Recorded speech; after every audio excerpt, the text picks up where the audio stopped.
Hi guys, this is Jalinder. देखिए student, हमने last lecture तक फाइनल अकाउंट के 2 लेक्चर देखे थे। आपण हे लेक्चर मराठीमध्ये घेणार आहोत। आपलं जे चॅप्टर चालू आहे, एकदा मी त्याचं नाव वरती टाकतो, फायनल अकाउंट। फायनल अकाउंट तुम्हाला एक्झामला फायनल अकाउंटचा जो क्वेश्चन येणार आहे तो क्वेश्चन तुम्हाला 15 मार्क्सला येणार आहे, लक्षात ठेवायचं आहे। ह्या क्वेश्चनला जे तुम्हाला मार्क्स असतील ते 15 मार्क्स, 15 मार्क्स तुम्हाला असतील। बघा, लास्ट 2 लेक्चर मध्ये आपण फर्स्ट लेक्चरला सगळ्यात महत्त्वाचं फायनल अकाउंट का असतं आपण त्याबद्दल सगळं बघून घेतलं। सेकंड लेक्चर घेण्याची गरज अशी पडली की त्यामध्ये आपल्याला ट्रेडिंग अकाउंटचा फॉर्मॅट कसा असतो, प्रॉफिट अँड लॉस अकाउंटचा फॉर्मॅट कसा असतो, बॅलन्स शीटचा फॉर्मॅट कसा असतो ते आपल्याला बघायचं होतं। तर इथून पुढे जे मला 3 क्वेश्चन घ्यायचे आहेत, हे तीनही क्वेश्चन मला क्वेश्चन मध्ये जो तुम्हाला ट्रायल बॅलन्स दिलाय त्या ट्रायल बॅलन्स वरून तुम्हाला काय करायचंय, पोस्टिंग शिकायचं आहे। तर इथून पुढे मी 3 क्वेश्चन तुमचे घेणार आहेत। त्या 3 क्वेश्चन मध्ये सगळ्यात महत्त्वाचं आपल्याला बघायचंय की ट्रेडिंगच्या डेबिटला काय लिहायचं, ट्रेडिंगच्या क्रेडिटला काय लिहायचं, प्रॉफिट अँड लॉस अकाउंटच्या डेबिटला, क्रेडिटला, बॅलन्स शीटच्या ऍसेटला, लायबिलिटीला काय लिहायचं, यावरती आपल्या 3 क्वेश्चन मध्ये चांगल्या प्रकारे लक्ष द्यायचं आहे। आणि अजून एक गोष्ट मी सांगणार आहे, तुम्ही 11वीचे स्टुडंट जरी असले किंवा 12वीचे स्टुडंट जरी असले, फायनल अकाउंट चॅप्टरचं बेसिक हे दोन्ही वर्गांना सारखंच लक्षात घ्या। काय म्हटले मी, इयत्ता 12वी असो किंवा इयत्ता 11वी असो, दोन्ही वर्गांना फायनल अकाउंटचं बेसिक सारखंच आहे। त्यामुळे 11वीचं जरी स्टुडंट लेक्चर बघत असेल तरी काय अडचण नाहीये, 12वीचं जरी स्टुडंट लेक्चर बघत असेल तरी काय अडचण नाहीये। तर मी तुम्हाला बघा, ज्या आपल्या नोट्स तुम्हाला तुमच्यापर्यंत पोहोचल्या आहेत, तर नोट्स तुम्ही फर्स्ट ओपन करा। त्यामध्ये बघा सिंपल प्रॉब्लेम दिले, त्या सिंपल प्रॉब्लेम मध्ये पहिला क्वेश्चन काय करायचं तुम्ही लिहून घ्यायचा, मिस्टर श्री गणेशचा। ठीक आहे, तो क्वेश्चन तुम्ही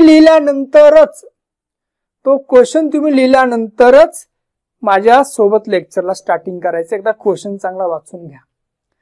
ह्या क्वेश्चन मध्ये काय प्रिपेअर करायचं आपल्याला, सगळ्यात महत्वाचं पोस्टिंग, ट्रायल बॅलन्सच्या पोस्टिंग कुठे कुठे होतात, asset, liabilities, indirect expenses, direct expenses, indirect income, या सर्व जे काही आयटम्स तुम्हाला क्वेश्चन मध्ये दिसत आहेत ते क्वेश्चनच्या पोस्टिंग नेमक्या कुठे करायच्या ते आपल्याला बघायचं आहे। जर तुमच्याकडे क्वेश्चन नसेल तर पहिलं तुम्ही आपल्या क्लासचं ऍप्लिकेशन डाउनलोड करून घ्या। ऍप्लिकेशन मध्ये तुम्हाला नोट्स मिळतील फायनल अकाउंट चॅप्टर मध्ये। त्या फायनल अकाउंट चॅप्टर मधून तुम्ही काय करा, क्वेश्चन लिहून घ्या, त्याला चांगलं वाचा, म्हणजे सोडवताना सोपा जाईल। बघा, मी क्वेश्चन रीड करतो फर्स्ट। ठीक आहे, सगळ्यांनी क्वेश्चन लिहिला असेल, क्वेश्चन पहिला रीड करतो मी। From the following particulars of mister Shri Ganesh, prepare the trading account and profit and loss account and balance sheet as on 31 March 2017। बघा, ट्रायल बॅलन्स दिला पर्टिक्युलर अमाऊंट रुपीज। ठीक आहे, बघा ट्रायल बॅलन्सची डेबिट साइड आपण बघणार आहोत। सर्वांनी पेन्सिल हातामध्ये घ्यायची आहे, पेन्सिल हातामध्ये घेऊन आता बघा कसली पोस्टिंग कुठे होतीये ते तुम्हाला इथं मी समजावून सांगतोय, म्हणजे क्वेश्चन सॉल्व्ह करताना आपल्याला कोणती अडचण येणार नाही।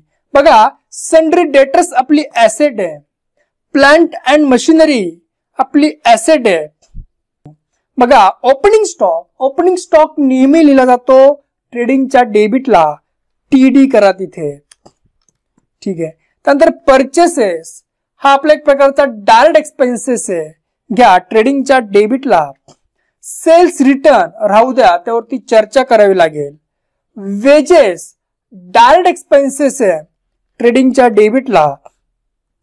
त्यानंतर कॅरेज इनवर्ड डायरेक्ट एक्सपेन्सेस आहे ट्रेडिंगच्या डेबिटला. कॅरेज आउटवर्ड इनडायरेक्ट एक्सपेन्सेस आहे प्रॉफिट अँड लॉस अकाउंटच्या डेबिटला. रेंट फक्त रेंट दिलंय, फक्त रेंट असेल तर indirect expenses profit and loss अकाउंटच्या डेबिटला. कमिशन कमिशन आपला इनडायरेक्ट एक्सपेन्सेस आहे प्रॉफिट अँड लॉस अकाउंटच्या डेबिटला. त्यानंतर postage and telegram indirect expenses profit and loss अकाउंटच्या डेबिटला. Printing and stationery indirect expenses profit and loss अकाउंटच्या डेबिटला. कॅश इन हँड ऍसेट आहे बॅलन्स शीटच्या ऍसेटला. कॅश ऍट बँक ऍसेट आहे बॅलन्स शीटच्या ऍसेटला. ट्रायल बॅलन्सची डेबिट साइड आपण वाचली आहे. क्रेडिटला या. क्रेडिटला बघा बिल्स पेएबल ही आपली करंट लायबिलिटी आहे बॅलन्स शीटच्या लायबिलिटी साइडला. Sundry creditors current liability balance शीटच्या लायबिलिटी साइडला. सेल्स नेहमी लिहिलं जातं ट्रेडिंगच्या क्रेडिट घ्या ट्रेडिंगच्या क्रेडिटला. त्यानंतर बँक ओव्हरड्राफ्ट बॅलन्स शीटची लायबिलिटी साइड. परचेस रिटर्न यावरती आपल्याला चर्चा करावी लागेल, आपण ते नंतर बघूया. Capital account mister Shri Ganesh. ठीक आहे. कॅपिटल नेहमी लिहिलं जातं बॅलन्स शीटच्या लायबिलिटी साइडला. कॅपिटल नेहमी लिहिलं जातं बॅलन्स शीटच्या लायबिलिटी साइडला. बघा खाली तुम्हाला क्वेश्चन मध्ये टोटल दिली आहे. टोटल काय दिली बघा 4,26,500 4,26,500 4,26,500. खाली ऍडजस्टमेंट दिली आहे. Closing stock is valued at ₹70,000. Question आपण रीड केलाय.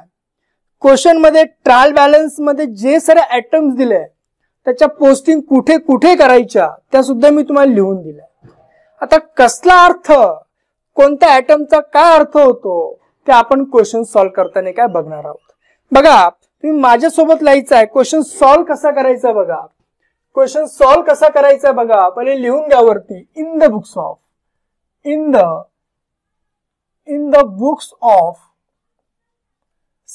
Mister Shri Ganesh. In the books of mister Shri Ganesh.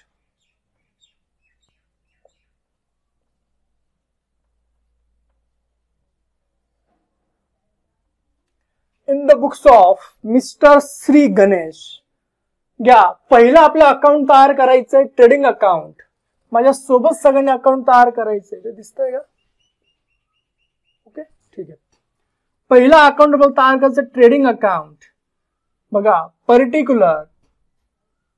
त्यानंतर inner amount rupees, outer amount rupees, particular, inner amount rupees, outer amount rupees.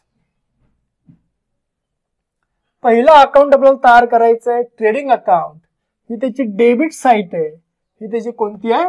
Credit site. वरती नाव द्या ट्रेडिंग अकाउंट.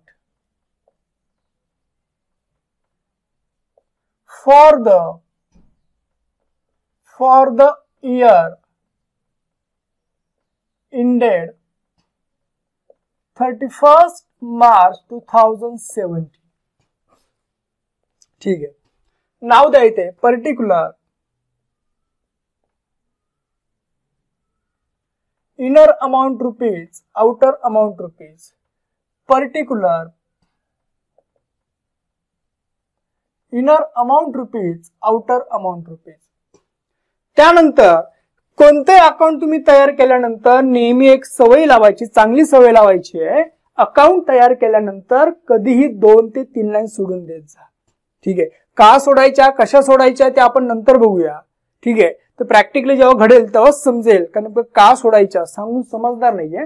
तर 2 ते 3 line सोडून द्या. त्यानंतर अकाउंट आपल्याला तयार करायचं आहे. Profit and loss account, profit and loss account. त्यानंतर घ्या profit and loss account, same particular, inner amount rupees, outer amount rupees, particular, inner amount rupees, outer amount rupees. ही त्याची डेबिट साईड आहे, ही त्याची कोणती आहे, क्रेडिट. लिहून घ्या particular, inner amount rupees, outer amount rupees, particular, inner amount rupees, outer amount rupees. त्यानंतर तयार करायचं बॅलन्स शीट. त्यानंतर काय करायचंय, बॅलन्स शीट तयार करायचंय. बॅलन्स शीट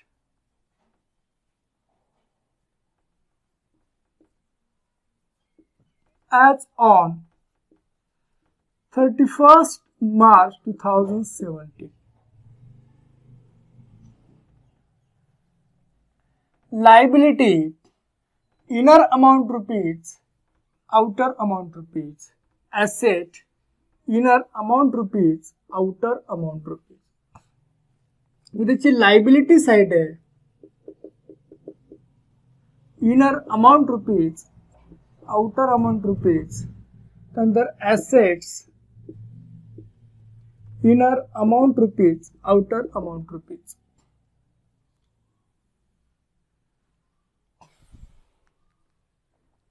बघा आता सर्वांनी माझ्यामध्ये पेन्सिल हातामध्ये घ्यायची आहे. मी ब्ल्यू पेन यूज करतो, तुम्ही पेन्सिल हातामध्ये घ्या.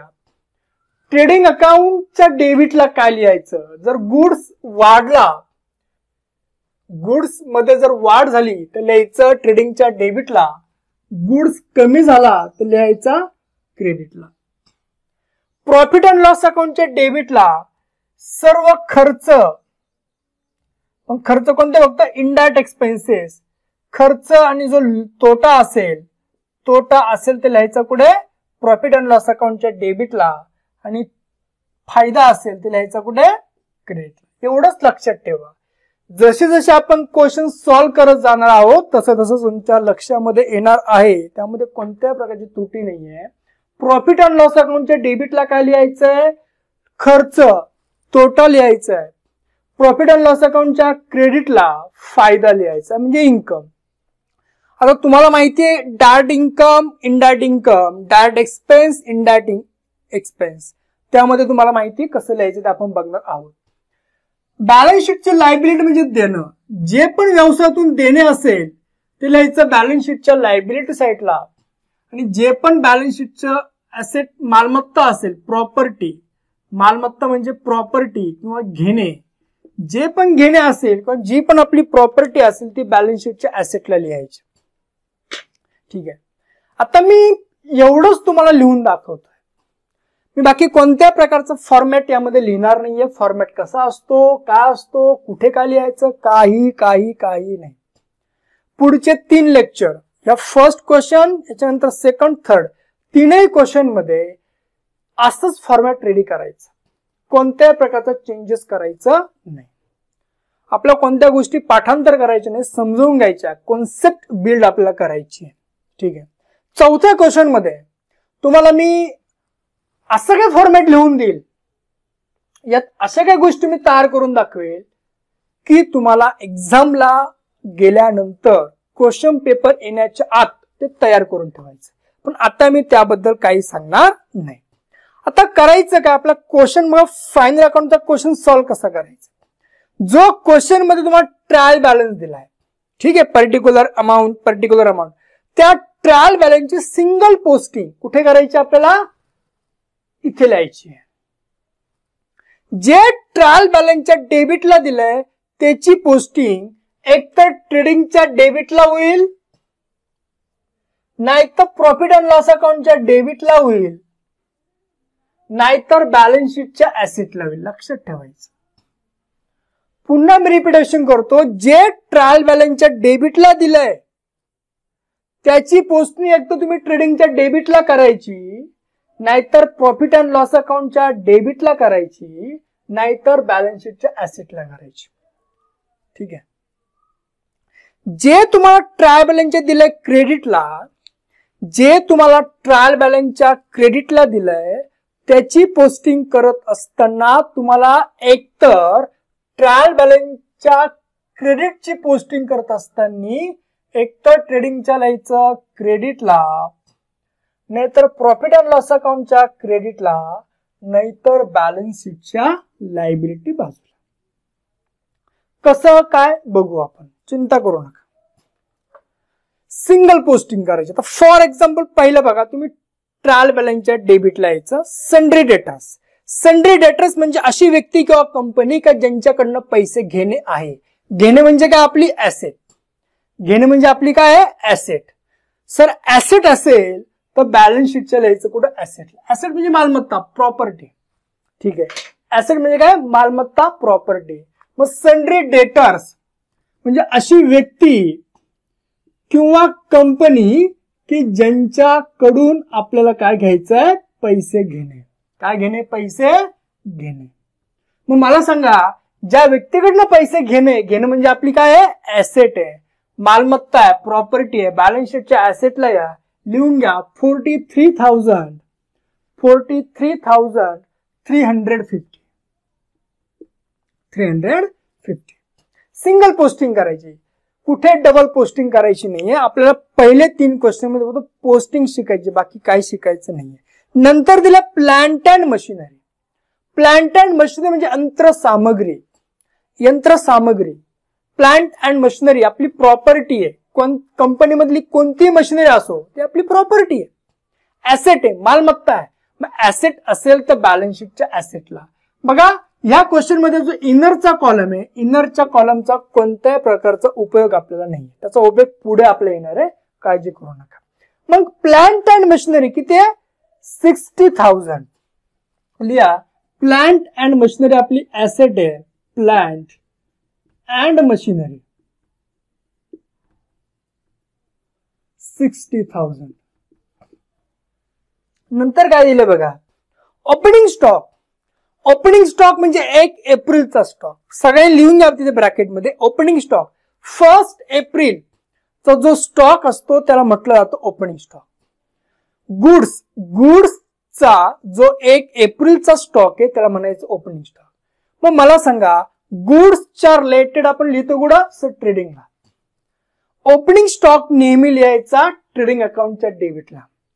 ओपनिंग स्टॉक नेहमी लिहायचा ट्रेडिंगच्या डेबिटला. किती अमाऊंट आहे, 35,000. घ्या 2, डेबिटला सुरुवात करताना 2 लिहायचं. 2 ओपनिंग स्टॉक. 2 ओपनिंग स्टॉक किती आहे, 35,000. मला फक्त कोणाला, तुम्ही काय शिकले मागे, तुम्ही कोणाकडनं काय शिकले, तुम्हाला कोणी काय शिकवलं, किंवा सर मला समजत नाहीये, मला समजायला त्रास होतोय, मला फक्त पुढचे 3 लेक्चर द्या. पुढच्या 3 लेक्चर मध्ये फायनल अकाउंटचं पूर्ण बेसिक तुमच्या डोक्यामध्ये घालण्याची जिम्मेदारी माझी असेल. ठीक आहे, त्यामुळं तुम्ही काय शिकला, तुम्हाला कोणी काय शिकवलं असेल, इफ ऑर म्हणजे जर तरचा विषय कोणत्या प्रकारे ठेवू नका. जे तुम्हाला अडेल त्याचं सॉल्युशन तुम्हाला मिळून जाईल डाऊट सेशन मध्ये. पण पुढच्या 3 लेक्चर मध्ये पुढचे 3 लेक्चर म्हणजे पुढचे 3 क्वेश्चन अतिशय महत्वाचे आहे. त्यामध्ये कोणत्याही प्रकारची अडचण येणार नाही, किंवा ते क्वेश्चन झाल्यानंतर फायनल अकाउंटला बेसिकला काही तुम्हाला अडचण येणार नाही याची गॅरंटी तुम्हाला मी देतो. पुढे का, परचेसेस. परचेस म्हणजे खरेदी करणं. गुड्स परचेस केल्यावरती गुड्स वाढतो. गुड्स परचेस केल्यावरती गुड्स वाढतो. मग मला सांगा, गुड्सच्या रिलेटेड लिहायचं कुठं, ट्रेडिंगच्या डेबिटला. परचेस नेहमी लिहायचं ट्रेडिंगच्या डेबिटला. घ्या 2 परचेस. परचेस नेहमी लिहायचं, परचेस नेहमी लिहायचं ट्रेडिंगच्या डेबिटला. परचेसची अमाऊंट किती दिली आहे, 1,25,000.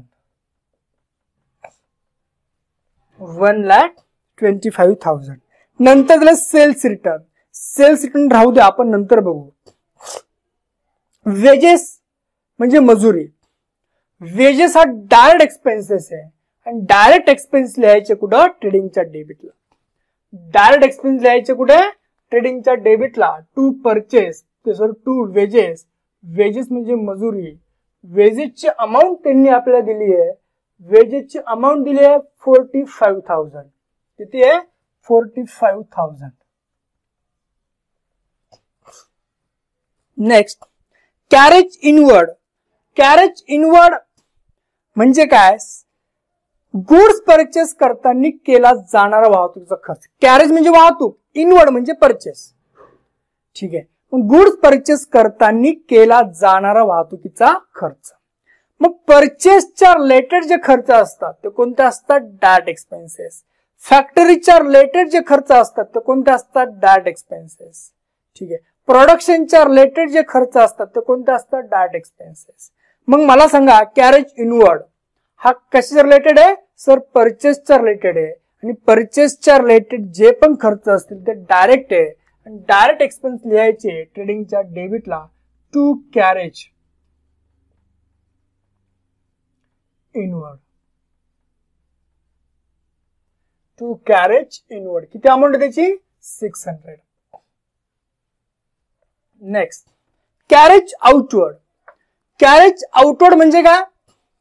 कॅरेज आउटवर्ड म्हणजे गुड्स सेल्स करताना केला जाणारा वाहतुकीचा खर्च. कॅरेज म्हणजे वाहतूक, आउटवर्ड म्हणजे सेल्स करणं.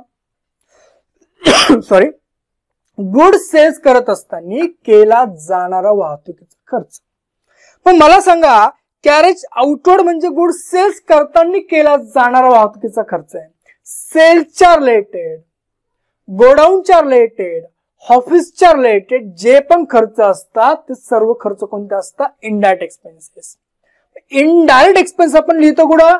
सर, इनडायरेक्ट एक्सपेन्स आपण लिहितो प्रॉफिट अँड लॉस अकाउंटच्या डेबिटला. इनडायरेक्ट एक्सपेन्स आपण लिहितो कुठं? प्रॉफिट अँड लॉस अकाउंटच्या डेबिटला. मग लिहा to carriage outward. To carriage outward.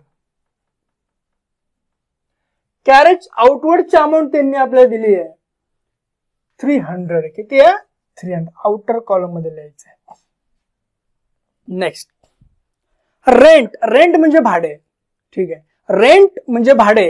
Rent आपला इनडायरेक्ट एक्सपेन्सेस आहे. इनडायरेक्ट एक्सपेन्स लिहायचं प्रॉफिट अँड लॉस अकाउंटच्या डेबिटला टू रेंट. रेंटची अमाऊंट किती दिली आहे? रेंटची अमाऊंट बघा 500. किती आहे? 500. नेक्स्ट, पुढे बघा, कमिशन. कमिशन म्हणजे एक प्रकारची दलाली किंवा कमिशनला एक प्रकारची दलाली म्हटलं तरी काही अडचण नाहीये. कमिशन बघा, कमिशन आपला इनडायरेक्ट एक्सपेन्सेस. कमिशन आपला काय? इनडायरेक्ट एक्सपेन्सेस आहे. इनडायरेक्ट एक्सपेन्सेस लिहायचा प्रॉफिट अँड लॉस अकाउंटच्या डेबिटला लिहा to commission.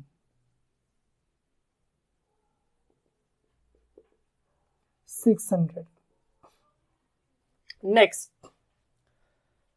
Postage and telegram. Postage and telegram म्हणजे एक प्रकार टपालाचा खर्च. टपालाचा खर्च. पोस्टेज अँड टेलिग्राम हा आपला एक्सपेन्स, इनडायरेक्ट एक्सपेन्सेस आहे. Postage and telegram indirect expenses आहे. प्रॉफिट अँड लॉस अकाउंटच्या डेबिटला लिहा to postage.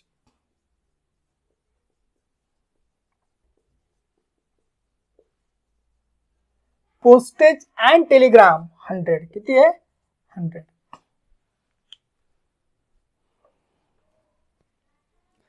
Printing and stationery किती आहे? 50. प्रिंटिंग अँड स्टेशनरी म्हणजे मार्कर, पेन्सिल, शार्पनर, खोडलबर, पेन, वही, पुस्तक, ऑफिस मधल्या फाईल्स, असे जे बुक्स असतात कंपनीमध्ये, बिल बुक्स असतात, कंपन्यांचे बिल बुक्स वगैरे, याला छापायला खर्च लागला असेल, हा खर्च लागला म्हणजे या खर्चाला काय आणायचं? प्रिंटिंग अँड स्टेशनरीचा खर्च. ऑफिसच्या रिलेटेड जे वही, पुस्तक वगैरे जे असतं, बुक्स वगैरे, पेन, मार्कर वगैरे, हे सर्व कशामध्ये येतात? Printing and stationery. Printing and stationery हा आपला इनडायरेक्ट एक्सपेन्स. काय आहे? इनडायरेक्ट. इनडायरेक्ट एक्सपेन्स लिहायचा आहे प्रॉफिट अँड लॉस अकाउंटच्या डेबिटला to printing and stationery.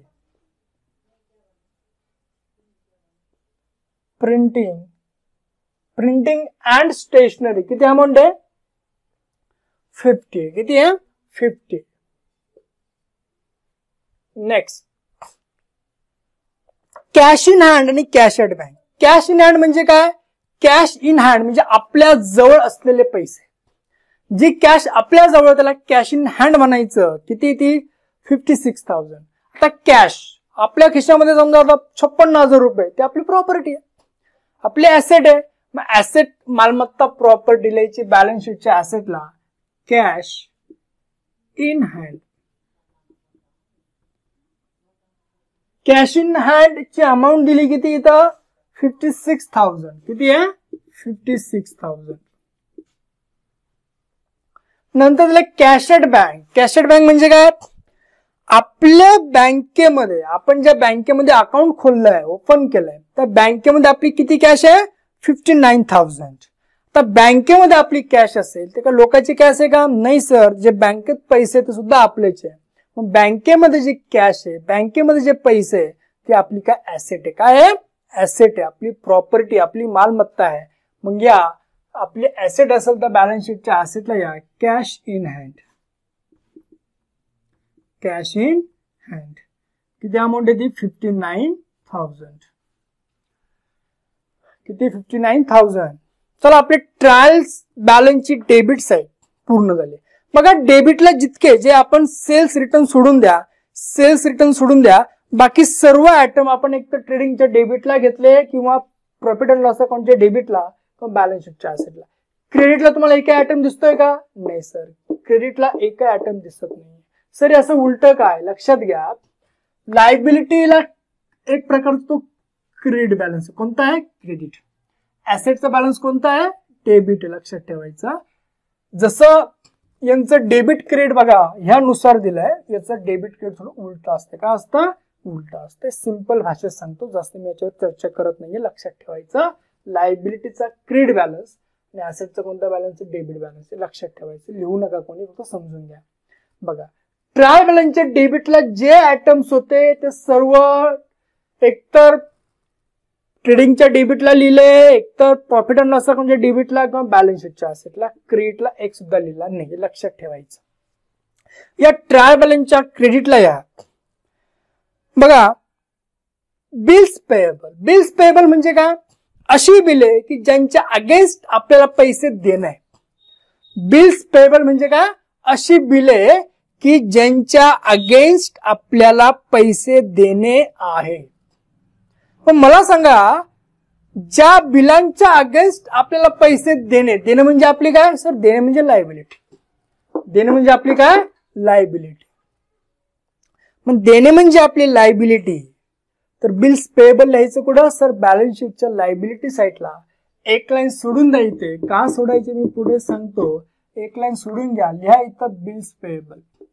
Bills payable म्हणजे अशी बिले की ज्यांच्या अगेन्स्ट आपल्याला पैसे काय देणे आहे. किती अमाऊंट आहे? 45,000. Next, sundry creditors. Sundry creditors म्हणजे अशी व्यक्ती किंवा कंपनी की ज्यांना पैसे देणे आहे. सन्ड्री क्रेडिटर्स म्हणजे अशी व्यक्ती किंवा कंपनी की ज्यांना पैसे देणे आहे. मग मला सांगा, पैसे देणे आहे, देणे म्हणजे आपली काय सर? लायबिलिटी. देणे म्हणजे काय? आपली लायबिलिटी. मग लायबिलिटी असेल तर बॅलन्स शीटच्या लायबिलिटी साईडला sundry creditors.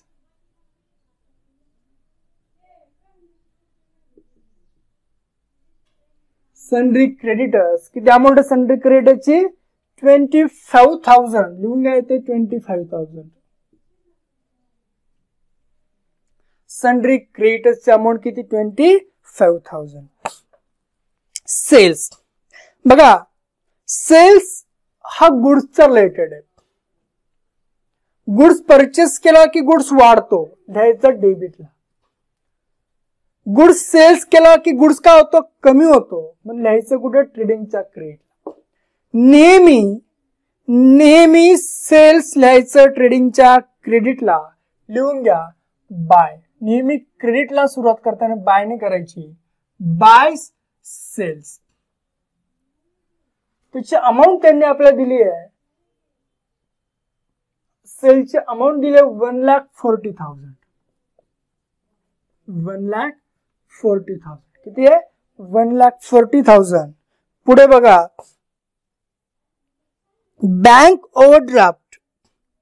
Bank overdraft 1,25,000, 1,25,000, 1,25,000 bank overdraft. तर बँक ओव्हरड्राफ्ट म्हणजे एक प्रकारचा बँकेचा मायनस बॅलन्स.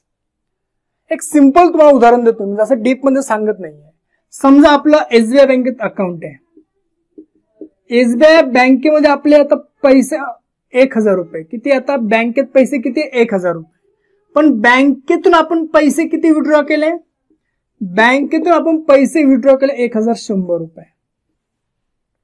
मला बँकेत पैसे किती होते? सर 1,000 रुपये. बँकेतून पैसे काढले किती? 1,100. किती रुपये जास्त काढले? सर 100 रुपये. मग मला सांगा, बँकेतून आपण पैसे काढले किती? बँकेत पैसे होते किती? सर 1,000. पण बँकेतून पैसे काढले किती आपण? सर 1,100 म्हणजे 1,100. मला सांगा बँकेतून किती रुपये जास्त काढले? सर 100 रुपये. मला सांगा बँक आपल्याला ते 100 रुपये फुकट देणार आहे का? कायमस्वरूपी देणार आहे का? नाही. म्हणजे हे आपल्याला पैसे काय करायचे? बँकेला 100 रुपये वापस देणं आहे. 100 रुपये बँकेला काय वापस देणं आहे. कारण की बँकेत फक्त 1,000 रुपये होते. बँकेतून काढले किती? 1,100. म्हणजे किती रुपये आपण जास्त काढले? 100 रुपये. म्हणजे आपल्याला आपण 100 रुपये जास्त काढल्यामुळे ते बँकेला 100 रुपये देणं काय झालं? आपल्याला वाढलं. मग मला सांगा बँकेला 100 रुपये देणे म्हणजे आपली काय आहे? लायबिलिटी. काय आहे? लायबिलिटी. देणे म्हणजे काय? आपली लायबिलिटी. बँक ओव्हरड्राफ्ट आपली काय? लायबिलिटी. लक्षात ठेवायचं. बँक ओव्हरड्राफ्ट या बॅलन्स शीटच्या लायबिलिटी साईडला लिहून घ्या. Bank overdraft. बँक ओव्हरड्राफ्ट हे तुम्हाला मी समजून घेण्यासाठी सांगितलं ती अमाऊंट. इथे अमाऊंट किती आपल्याला? Bank overdraft 1,25,000. बँक ओव्हरड्राफ्ट आपली एक प्रकारची लायबिलिटी आहे. 1,25,000. त्यानंतर परचेस रिटर्न दिलाय, आपण त्याच्यावर नंतर चर्चा करूया. खाली दिलंय capital account mister Shri Ganesh. बघा capital account mister Shri Ganesh. लक्षात ठेवायचं कॅपिटल एक ओनरचं अकाउंट असतं, मालकाचं अकाउंट असतं, पार्टनरचं अकाउंट असतं. ठीक आहे. नेहमी लक्षात ठेवायचं कॅपिटल व्यवसायामध्ये व्यवसायाचा मालक, व्यवसायात जे पैसे गुंतवितो त्याला म्हणायचं भांडवल, कॅपिटल. मग मला सांगा मिस्टर श्री गणेशने व्यवसायात किती पैसे गुंतविले? सर 90,000. व्यवसायाच्या मालकाने व्यवसायामध्ये दिलेले पैसे हे त्याचं भांडवल आहे, त्याचं कॅपिटल आहे. एक लक्षात ठेवायचं कधी ना कधी व्यवसाय एक तर बंद पडू शकतो. माझ्या बोलण्याकडे व्यवस्थित लक्ष द्या. कॅपिटल नेमकं आता मी तुम्हाला एकदम पहिल्यांदा मी लिहून घेतो. कॅपिटलची एंट्री केली जाते बॅलन्स शीटच्या लायबिलिटी साईडला. घ्या capital. Capital mister Shri Ganesh लिहून घ्या तुम्ही ब्रॅकेटमध्ये, इथं खाली लिहून घ्या. माझ्याकडे जागा नाही तर लिहितो त्याला मी. मिस्टर श्री गणेश. मिस्टर श्री गणेशचं जे कॅपिटल आहे 90,000 आहे. तर समजून घ्या नेमकं कॅपिटल बॅलन्स शीटच्या लायबिलिटी साईडला का लिहिलं? कारण की सर लायबिलिटी म्हणजे देणं असतं. तर हे कॅपिटल देणं आहे का आपल्याला? बघा व्यवसायामध्ये व्यवसायाचा मालक जे पण पैसे गुंतवितो ते पैसे, व्यवसायाचा मालक व्यवसायामध्ये जे पण पैसे गुंतवितो त्याला म्हणायचं कॅपिटल. लक्षात ठेवा. आज श्री गणेशने व्यवसायात पैसे गुंतविले म्हणजे व्यवसायात पैसे आले, नो प्रॉब्लेम. पण त्याला आपण लायबिलिटी साईडला का लिहिलं? लक्षात ठेवा. जेव्हा केव्हा व्यवसाय भविष्यात बंद पडेल, जेव्हा केव्हा व्यवसायात बंद पडेल काही कारणास्तव, तेव्हा हे 90,000 रुपये 90,000 हे गणेशला वापस देणं आहे.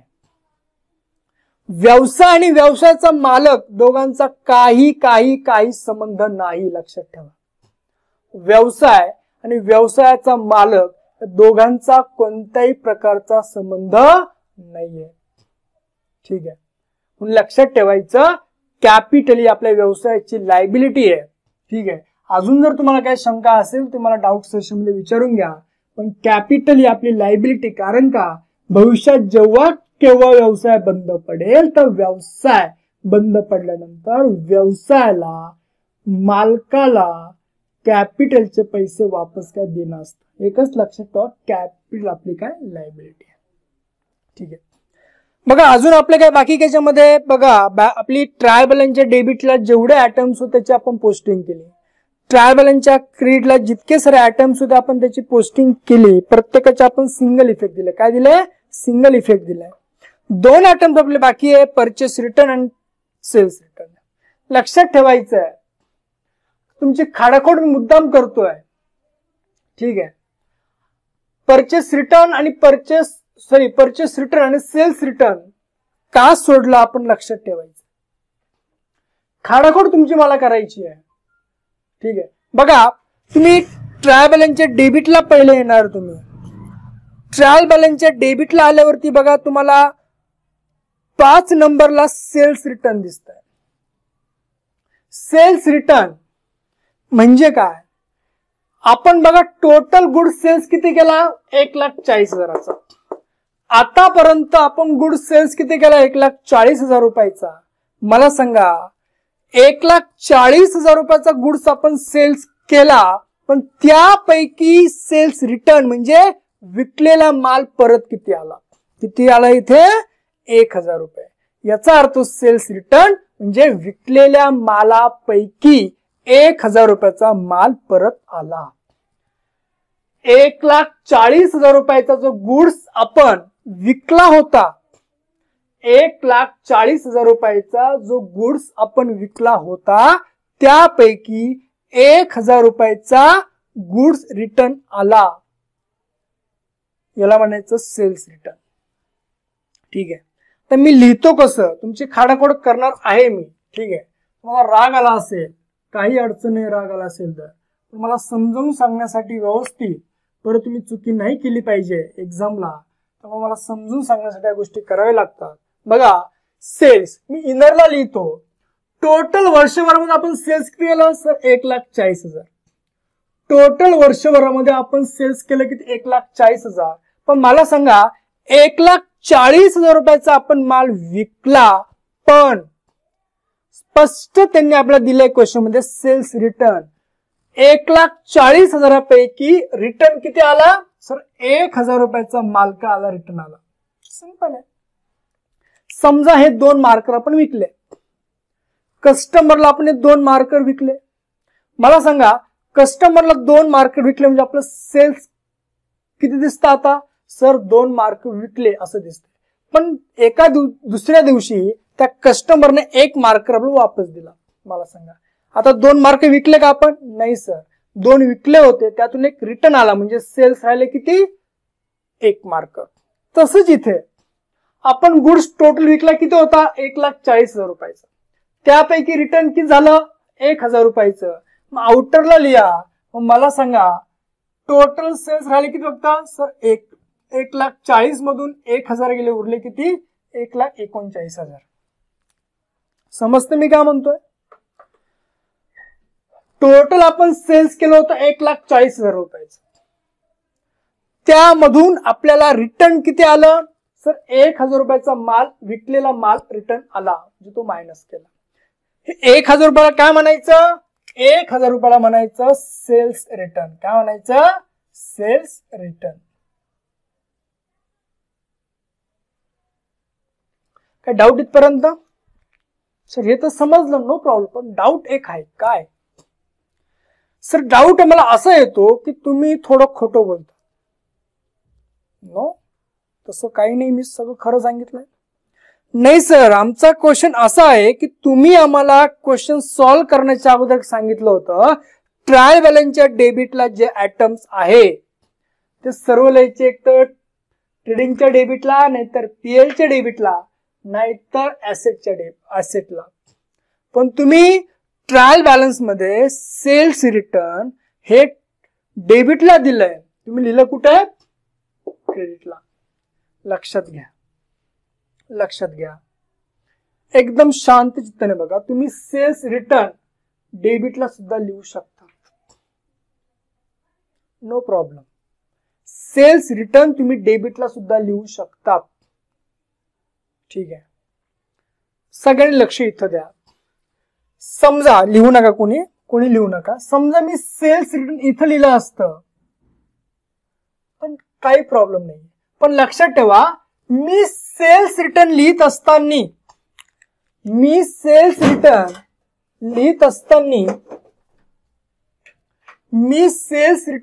असताना मायनस मध्ये, कसं लिहिलंय, मायनस मध्ये, लेस केलंय. एक लक्षात ठेवायचं, जेव्हा डेबिटचा आयटम क्रेडिटला जातो तेव्हा तो मायनस मध्ये लिहिता. कशामध्ये लिहिता? मायनस मध्ये. मग मला सांगा, ट्रायल बॅलन्सच्या डेबिटला सेल्स रिटर्न आहे, पण ट्रायल बॅलन्सचा डेबिटचा आयटम लिहिला कुठे आपण? क्रेडिटला. म्हणून काय केलं? मायनस मध्ये. तुम्हाला इथे जे मायनस मध्ये दिसणार तो आयटम कुठला? इथला डेबिटचा आयटम आहे. त्यामुळे चिंता करायची नाही, लक्षात ठेवा. मग सेल्स रिटर्न जरी ट्रायल बॅलन्सच्या डेबिटला होतं, पण डेबिटचा आयटम आपण लिहिला क्रेडिटला, पण लिहिला कसा आपण? तो मायनस मध्ये, लेस केला. लक्षात ठेवायचं. म्हणजे याचा अर्थ असा होतो, तुम्ही ट्रेडिंगच्या क्रेडिटला लेस लिहिलं म्हणजे हा आयटम या इकडूनचा डेबिटचा. कुठला आहे? डेबिटचा. मायनस केलं म्हणून. चिंता करू नका. चला, आता आपल्याला बघायचंय परचेस रिटर्न. परचेस रिटर्न म्हणजे काय? वर्षभरामध्ये आपण टोटल परचेस केलं किती? 1,25,000. टोटल 1,25,000चं परचेस केलं, पण त्यापैकी आपण 1,500 रुपयाचा गुड्स रिटर्न केला. परचेस रिटर्न केला. परचेस रिटर्न म्हणजे काय? परचेस केलेल्या गुड्स पैकी काही गुड्स रिटर्न करणे, काही माल रिटर्न करणे, याला म्हणायचं परचेस रिटर्न. बघा, मी समजून देतो. खाडाखोड होणार आहे मला माहितीये, मुद्दाम करतोय मी, ठीक आहे, पण तुम्ही समजून घ्या. पुढे ह्या चुका तुमच्या पुढे झाल्या नाही पाहिजे. मला सांगा, टोटल आपलं परचेस किती आहे? टोटल परचेस आपलं होतं किती? 1,25,000 रुपये. बघा, 1,25,000 रुपये किती होते? 1,25,000 रुपये. मी काय करतो, हे वेजेस इथं लिहितो. टू वेजेस म्हणजे मला लिहायला जागा मिळेल. तुम्ही चिडू नका प्लीज, ठीक आहे. खाडाखोड झाली असेल तुमची. खाडाखोड करण्याचं कारण खूप वेगळं आहे, म्हणजे तुम्हाला चुकल्यावर लगेच डोक्यात जातं. टोटल 1,25,000 रुपयाचं आपण परचेस केलं होतं, पण परचेस केलेल्या मालापैकी आपण किती माल रिटर्न केला? सर, आपण 1,25,000 पैकी 1,500 रुपयाचा माल आपण काय केला? रिटर्न केला. काय केला? रिटर्न केला. बघा, टोटल 1,25,000 रुपयाचं आपण परचेस केलं, पण त्यापैकी रिटर्न किती केला? 1,500 रुपयाचा माल आपण काय केला? रिटर्न केला. मला सांगा, 1,25,000 मधून 1,500 रुपयाचा माल रिटर्न केला तर उरले किती? सर, 1,23,500 रुपये. 1,23,500 रुपये. ठीक आहे. याला काय आणायचं? लेस परचेस रिटर्न. लेस परचेस रिटर्न. अजून एक नाव आहे, ते नंतर मी सांगेन. ठीक आहे. परचेस रिटर्न मला सांगा, ट्रायल बॅलन्सच्या कुठे? क्रेडिटला. आपण लिहायला कुठे पाहिजे होतं? आपण लिहायला कुठे पाहिजे होतं? ट्रेडिंग अकाउंटच्या क्रेडिटला. मला सांगा, ट्रेडिंग अकाउंटच्या क्रेडिटचा आयटम लिहिला कुठे आपण? डेबिटला. मला सांगा, जर आपण क्रेडिटची पोस्टिंग केली कुठे? डेबिटला. आपण मायनस मध्ये. कशी केली? मायनस मध्ये. जे तुम्हाला ट्रेडिंगच्या डेबिटला मायनस दिसतं, याचा अर्थ ते कुठला आयटम आहे? क्रेडिट. सही लक्षात ठेवायचं. ठीक आहे.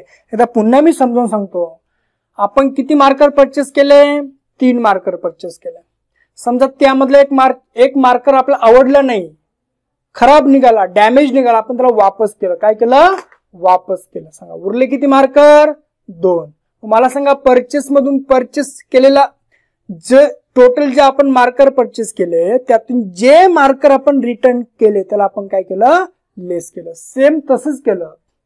टोटल परचेस केलं 1,25,000 रुपयाचं, त्यापैकी रिटर्न किती केला मला आपण? 1,500 रुपयाचा. उरला किती? 1,23,500 रुपयाचा. वर्षभरामध्ये आपलं टोटल परचेस 1,23,500 आहे. डाऊट याच्यामध्ये? नाही सर, डाऊट नाहीये. बघा, क्वेश्चन झाल्यानंतर आपण खाली काहीतरी लिहिलंय. बघा ऍडजस्टमेंट दिले, closing stock is valued at ₹70,000. Closing stock म्हणजे काय? 31 मार्च 2017 आपला स्टॉक किती उरला? ठीक आहे, इथे स्टॉक समजा आपण लक्ष द्या इकडं, आपण 100 रुपयाचा माल परचेस केला, त्यापैकी विकला फक्त 90 रुपयाचा, उरला किती? 10 रुपयाचा. सांगा 10 रुपयाचा जो माल उरला तो विकणार कधी आपण? पुढच्या वर्षी. मला सांगा उरलेला स्टॉक आहे, काय आहे? स्टॉक. क्लोजिंग स्टॉक आपली ऍसेट आहे, काय आहे? ऍसेट आहे. क्लोजिंग स्टॉक आपली काय आहे? ऍसेट आहे. ऍसेट असेल तर बॅलन्स शीटच्या ऍसेटला घ्या. क्लोजिंग स्टॉक किती आहे? Closing stock is valued at ₹70,000. घ्या, लिहून घ्या. क्लोजिंग स्टॉक आपली ऍसेट आहे, बॅलन्स शीटच्या ऍसेटला या, पेन्सिलने लिहून घ्या. Closing stock 70,000. Closing stock 70,000. Closing stock आपली ऍसेट आहे, बॅलन्स शीटच्या ऍसेटला या, लिहून घ्या 70,000. पण मला सांगा स्टॉक म्हणजे गुड्स. तो गुड्स आपण जरी इथे लिहिला पण तो होता कुठे? पहिला ट्रेडिंगला होता. समजतंय ना? टोटल आपण जे परचेस केलं, टोटल आपण काय केलं? परचेस केलं, त्यातून सेल्स केलं, जो उरला तो आपला काय? स्टॉक आहे. काय आहे? स्टॉक. लक्षात ठेवायचं, क्लोजिंग स्टॉक लिहित असताना फर्स्ट इफेक्ट हा तुमचा ट्रेडिंगच्या क्रेडिटला जाईल, दुसरा जाईल बॅलन्स शीटच्या ऍसेटला. मी उलट लिहिलंय, कारण की क्लोजिंग स्टॉक आपली ऍसेट आहे म्हणून बॅलन्स शीटच्या ऍसेटला लिहिलं. पण एक इफेक्ट आपल्याला द्यायचा कुठे? क्रेडिटला. लक्षात ठेवा, जो आपला क्लोजिंग स्टॉक उरलेला आहे ती आपली ऍसेट आहे. ऍसेटला लिहायचं कुठे? आपल्याला क्रेडिटला, आपला बॅलन्स शीटच्या ऍसेटला. बघा मी पहिला इफेक्ट, क्लोजिंग स्टॉकचे 2 इफेक्ट द्यायचे. क्लोजिंग स्टॉकचे 2 इफेक्ट द्यायचे. पहिला इफेक्ट द्यायचा पहिला इफेक्ट द्यायचा आहे ट्रेडिंग अकाउंटच्या क्रेडिट बाजूला. का द्यायचं बघू. ट्रेडिंग अकाउंटच्या लिहायचं क्रेडिटला, दुसरा इफेक्ट द्यायचा बॅलन्स शीटच्या ऍसेटला. तो मी देऊन दाखवला तुम्हाला. मग क्लोजिंग स्टॉक 70,000 चा पहिला इफेक्ट, क्लोजिंग स्टॉक ₹70,000 चा पहिला इफेक्ट बाय क्लोजिंग स्टॉक, ट्रेडिंगच्या क्रेडिटला लिहा, बाय क्लोजिंग स्टॉक किती आहे? 70,000. किती आहे? 70,000. तर लक्षात ठेवा, क्लोजिंग स्टॉक असेल तुम्हाला जर तुम्हाला क्वेश्चन मध्ये ऍडजस्टमेंट मध्ये क्लोजिंग स्टॉक दिला असेल तर 2 इफेक्ट द्यायचे. पहिला इफेक्ट ट्रेडिंगच्या क्रेडिटला आणि दुसरा बॅलन्स शीटच्या द्यायचा कुठे? ऍसेटला. कुठे द्यायचा? बॅलन्स शीटच्या ऍसेटला द्यायचा. जर डोक्यात गेलं नसेल तर एवढंच लक्षात ठेवा, क्लोजिंग स्टॉकचे 2 इफेक्ट आहेत. क्लोजिंग स्टॉक ऍडजस्टमेंटचे 2 इफेक्ट. पहिला इफेक्ट ट्रेडिंगच्या क्रेडिटला, दुसरा बॅलन्स शीटच्या ऍसेटला. बघा इथे आपला क्वेश्चन कंप्लीट झाला. आता आपल्याला काय सॉल्व्ह करायचंय?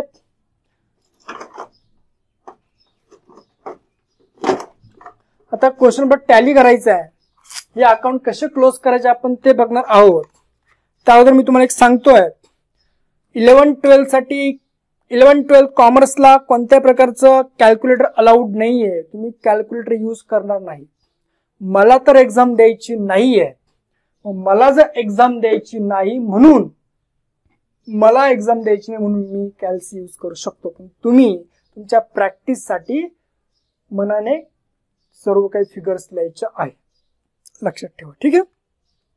बघा आपल्याला पहिलं ट्रेडिंग अकाउंट क्लोज करायचं आहे. अकाउंट क्लोज करण्यासाठी तुम्ही पेन्सिल हातामध्ये घ्या. बघा अकाउंट क्लोज कसं करायचं. पहिलं आपण ट्रेडिंगच्या डेबिटची टोटल करून घेऊ. ट्रेडिंगच्या डेबिटची टोटल भाग किती आहे? 35,000 प्लस 1,23,500 प्लस 600 प्लस 45,000. ट्रेडिंगच्या डेबिटची टोटल लिहा 2,04,100. याची पण टोटल करून घ्या. 1,39,000 1,39,000 प्लस 70,000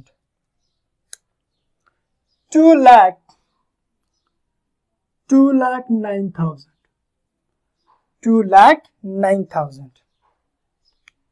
2,09,000. तर लिहिताना मला सांगा 2,04,000 मोठे की 2,09,000 मोठे? सर 2,09,000. जी संख्या मोठी आहे तिला दोन्ही बाजूला काय करायचं? लिहून घ्यायला. मी पुसतो इथे. जी संख्या मोठी आहे तिला दोन्ही बाजूला काय करायचं? लिहून घ्यायचं. 2,09,000 2,09,000. ह्या 2,09,000 मधून 2,04,100 ला वजा करा. बघा 2,09,000 वजा 2,04,100 उरले किती? 4,900 रुपये. समजलं मी काय केलं? पहिली मी दोघांची टोटल करून घेतली. डेबिटची आली 2,04,100 याची किती आली? 2,09,000. जी संख्या मोठी आहे 2,09,000 मोठी आहे. दोन्ही बाजूने मी काय केलं? 2,09,000 2,09,000 लिहून घेतलं. ज्या मोठ्या संख्येमधून छोट्या संख्येला वजा केलं 2,09,000 वजा 2,04,100 उरले किती? 4,900. लक्षात ठेवायचं 4,900 ला काय म्हणायचं? टू ग्रॉस प्रॉफिट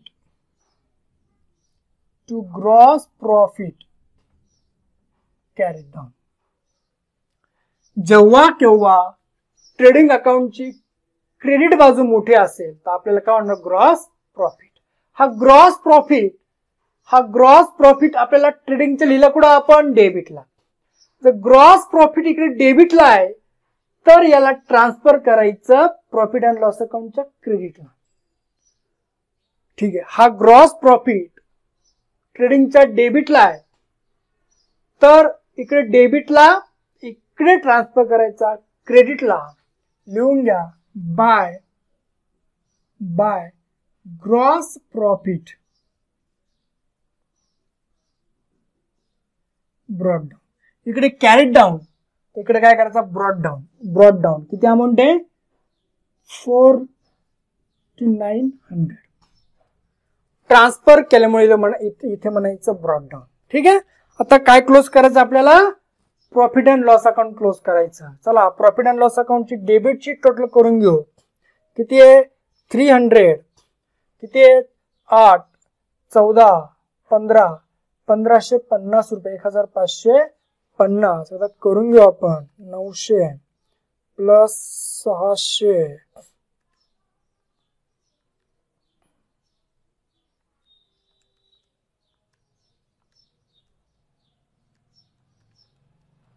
ठीक आहे. इकडे किती? 4,100 4,900. मला सांगा 1,550 मोठे की 4,900? सर 4,900 का इथं मोठे आहे म्हणजे मोठे आहे ते लिहून घ्या. 4,900 इकडे पण लिहून घ्या. 4,900. मोठ्या संख्येतनं लहान संख्या वजा करा. 4,900 वजा 1,550 उरले किती? 3,350. याला म्हणायचं टू नेट प्रॉफिट.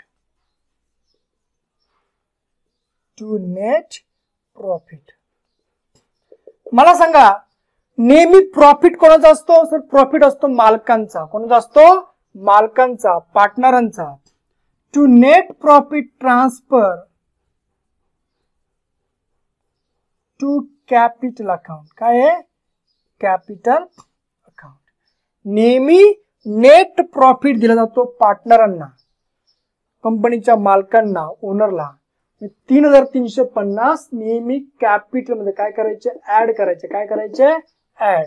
इथं जागा नसेल जागा करून घ्या. इथं जागा नसेल तर जागा करून घ्या. इथं बिल्स पेबल इथे लिहितो घ्या. Add net profit. Add net profit. किती नेट प्रॉफिट? 3,350. 90,000 इनरला घ्या. ठीक आहे. 90,000 अधिक 3350, टोटल या 93,350, 93,350. ठीक आहे का? डाऊट याच्यामध्ये नाही. चला, अशा प्रकारे काय करायचं, क्लोजिंग करायचंय. क्लोजिंग करणं तुम्हाला थोडं समजायला अवघड जातं, ती पुन्हा व्हिडिओ मागे पुढे घ्या, समजेल. चला, बॅलन्स शीट आता आपण लायबिलिटीची टोटल करू.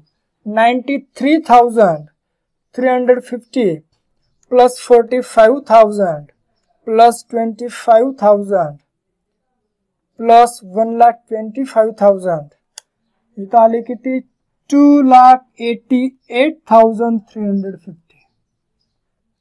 ऍसेटची करा, 43,350 प्लस 60,000 प्लस 56,000 प्लस 59,000 प्लस 70,000, आले किती इथं, 2,88,350. बघा, ऍसेट अँड लायबिलिटी सारखेच आलं. ऍसेट अँड लायबिलिटी काय आलं इथे, सारखंच आलं. याचा अर्थ आपलं क्वेश्चन काय झालं, ते टॅली झालं. आपला क्वेश्चन काय इथं बरोबर आहे. समजलं काय म्हटलं मी? ऍसेट आणि लायबिलिटी टोटल सारखी चालली, याचा अर्थ काय आला इथं, आपला क्वेश्चन काय इथं बरोबर आहे. बघा, मी बऱ्याचशा पहिल्याच क्वेश्चन मध्ये जिथं जिथं तुमच्या फ्युचर मध्ये चुका होणार आहे, इथे तुमच्या चुकत लाईन सोडायला, का लाईन सोडायची, बरेचसे मुलं मला विचारतात. वेगळ्या टाईपने शिकवलं. जिथे जिथं तुमच्या चुका होतात, जे ब्ल्यू पेनने मी लिहिलंय, सगळं तुमचं चुकणारा मॅटर आहे. इथेच तुमचे मार्क जातात. मार्क जाण्याचं कारण बघा कुठे असतं, जिथे जिथे तुमचं ब्ल्यू मार्कर दिसतंय ना, ते चुकण्याचं कारण असतं. त्यामुळं इथे लाईन सोडणं, ब्ल्यू पेनने का लिहिलं, हे चुका तुमच्या झाल्या, खाडाखोड झाल्या. या खाडाखोड का झाल्या, व्यवस्थित स्वतःच्या मनाला विचारा, मी काय चुका केल्या, लाईन सोडल्याने, काय नाही सोडलं ते बघा, की जेणेकरून पुढच्या क्वेश्चन मध्ये आपल्याला अडचण येणार नाही. तर स्टुडंट, या क्वेश्चन मध्ये तुम्हाला फक्त पोस्टिंग करणं शिकायचं. एक प्रकारचा फायनल अकाउंट छोटासा क्वेश्चन होता. काय होता, छोटासा क्वेश्चन. पुढच्या लेक्चर मध्ये आपण काय करू, अजून दोन क्वेश्चन आपण बेसिकचे बघणार आहोत. ते 2 क्वेश्चन तुम्हाला समजले, हा, आणि पुढचे 2 असे 3 क्वेश्चन बेसिकचे तुम्हाला समजलंय, तुम्हाला बेसिक फायनल अकाउंट मध्ये कोणत्या प्रकारची अडचण येणार नाही. जर तुम्हाला कोणत्या प्रकारची अडचण असेल, तुम्ही डाऊट सेशन मध्ये काय विचारून घेऊ शकता. तोपर्यंत बाय बाय.